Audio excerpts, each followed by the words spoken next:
You can bet in a heartbeat that I make quality videos. Releases pack of dads into Home Depot. Go, be free. Invasive species encroach on lesbian territory. This is a common misconception because they're such similar environments, but you should be aware that dads are native to Home Depot, while lesbians are actually native to Lowe's. At this point, however, both dads and lesbians have made themselves at home in both Home Depot and Lowe's, to the point that trying to separate them back into their original ranges would probably do more harm than good to the delicate ecosystem of large chain hardware stores. A properly raised and socialized dad will be perfectly comfortable cohabiting with lesbians. It's not really encroaching on another's territory. You wouldn't say that about foxes in a forest that also homes bobcats, would you? No, it's just two different species that have both evolved to live in similar or the same environment. As long as they recognize each other as equals, dads and lesbians are more than capable of cohabitation. Now, if you were to release a pack of lumberjacks into a Lowe's or Home Depot, that's where chaos will reign. Being adapted to a far harsher and more demanding environment, the lumberjacks would simply push dads and lesbians both out and also consume far more than a sustainable amount of resources. It would be like releasing bears at a country club. As a former timber harvester, I feel this is potentially accurate in theory, but highly improbable in actuality. Lumberjacks, like most megafauna species, generally require more space than the average hardware store, even a big box store, could provide.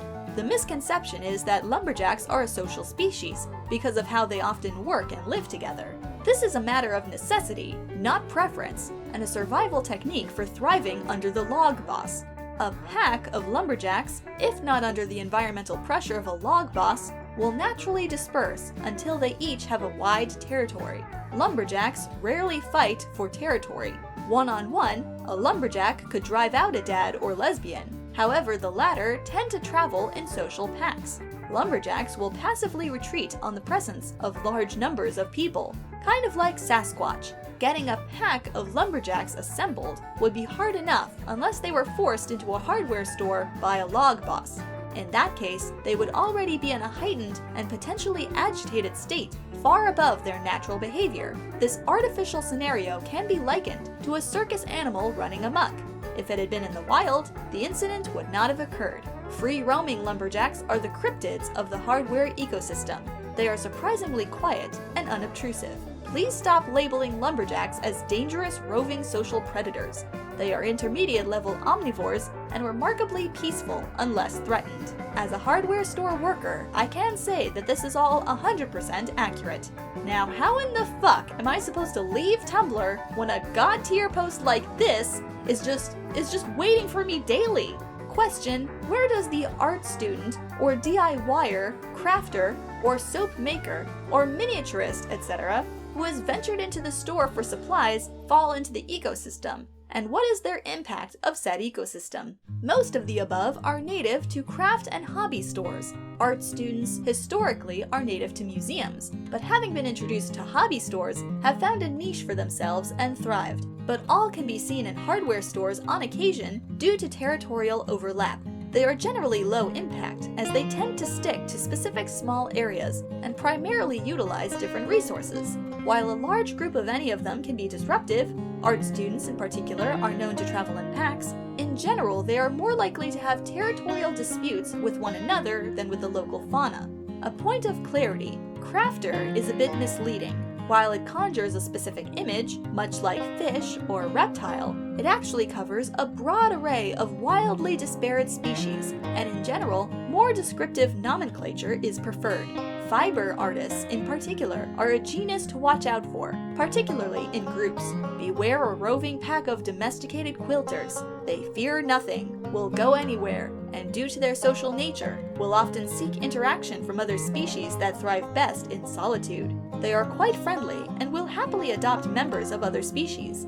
The concern is that their adoptees do not always wish to be adopted. In search of taxonomic precision and peaceful coexistence, I do wonder how lesbian or bisexual lumberjack mimicry fits into this. I can say, as a former craft store worker, that if you wish to see true fear, Look into the eyes of a dad who must venture into a craft store. Despite the overlap of familiar beings known to him from his native hardware store habitat, dads are instinctively aware that craft stores are not for them. They contain unfamiliar perils, and even the seemingly familiar may have strange variances and unnerving secrets. Why is this airbrush so small? What do you mean nails?